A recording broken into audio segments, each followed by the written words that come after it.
নমস্কার বন্ধুরা, আমি নীলার রান্নাঘরে আপনাদের সবাইকে স্বাগত জানাই।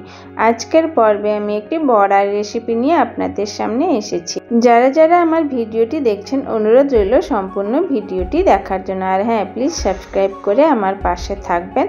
আজ আমি মসুর ডালের বড়া তৈরি করে আপনাদেরকে দেখাবো। গরম গরম ডাল ভাতের সাথে খেতে দারুণ লাগে। চলুন তাহলে রেসিপি শুরু করি। এখানে একটি বাটি নিয়ে নিয়েছি, বাটিতে অ্যাড করে দিচ্ছি 2 কাপ পরিমাণ মসুর ডাল। দেখতেই পেয়েছেন মসুর ডাল এখন 2-3 বার খুব ভালোভাবে ধুয়ে নিতে হবে। ধুয়ে ভিজিয়ে 2 ঘন্টার মতো রেখে দিতে হবে। দেখুন আমি খুব ভালোভাবে ডলে ডলে ধুয়ে নিচ্ছি। দেখুন ভিজেও গেছে, 2 ঘন্টা রেস্টে রেখে দিয়েছিলাম, বেশ ফুলে উঠেছে দেখতেই পাচ্ছেন। এখন আমি জল ঝরিয়ে নেব। আটার চালনির সাহায্যে আমি এখন জল ঝরিয়ে নেব, খুব ভালোভাবে ছেঁকে নেব। দেখুন ছেঁকে নিয়েছি, ছেঁকে বাটিতে নিয়ে নিলাম মিক্সির জার। মিক্সির জারে অ্যাড করে দিচ্ছি আমি ভিজিয়ে রাখা মসুর ডাল।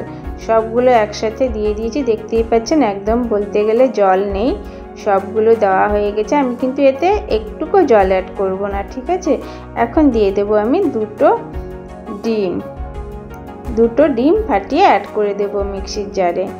মসুর ডালের সাথে একসাথে যদি ডিম ফেটিয়ে নেওয়া যায় বেশ সুন্দরভাবে দেখবেন ফ্লপি হয়ে যায়, বেশ ফেটানো হয়ে যায়। দেখুন ঢাকা লাগিয়ে আমি এখন পেস্টটি রেডি করে নেব। দেখুন কত সুন্দর ফ্লপি হয়েছে দেখতেই পাচ্ছেন, একদম বেশ ফেটানো হয়ে গেছে, খুবই মসৃণ হয়েছে দেখতেই পাচ্ছেন, পুরো ফেটানো হয়ে গেছে। এখন নিয়ে নেব আমি একটি বাটিতে অ্যাড করে দেব পেস্ট করা মসুর ডাল।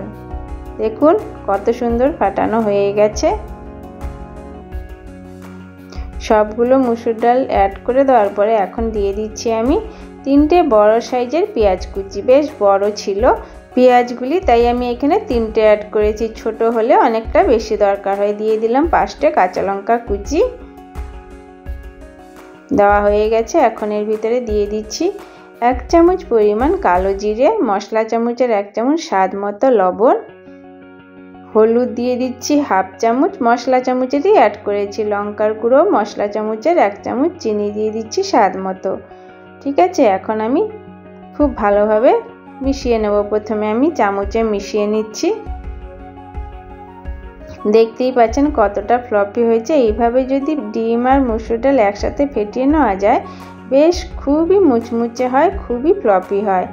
এখন আমি পেঁয়াজগুলো ভেঙে দিচ্ছি, বেশ কষলে আমি মসুর ডালের এই বড়ার ব্যাটারটি রেডি করে নিচ্ছি। দেখুন ব্যাটারটি প্রায় রেডি হয়ে গেছে। পেঁয়াজগুলো খুব ভালোভাবে খুলে নিতে হবে, পেঁয়াজের পাল্পগুলো খুলে নিতে হবে। দেখুন রেডি হয়ে গেছে। এখানে আমি বসিয়ে দিয়েছি ফ্রাইং প্যানে অ্যাড করে দিচ্ছি অল্প একটু পরিমাণে সর্ষের তেল, যতটুকু প্রয়োজন। যদি কেউ ডোবা তেলে ভাজতে চায় তাহলে বেশি তেলেও ভাজতে পারেন, আমি অল্প তেলেই ভেজে নেব।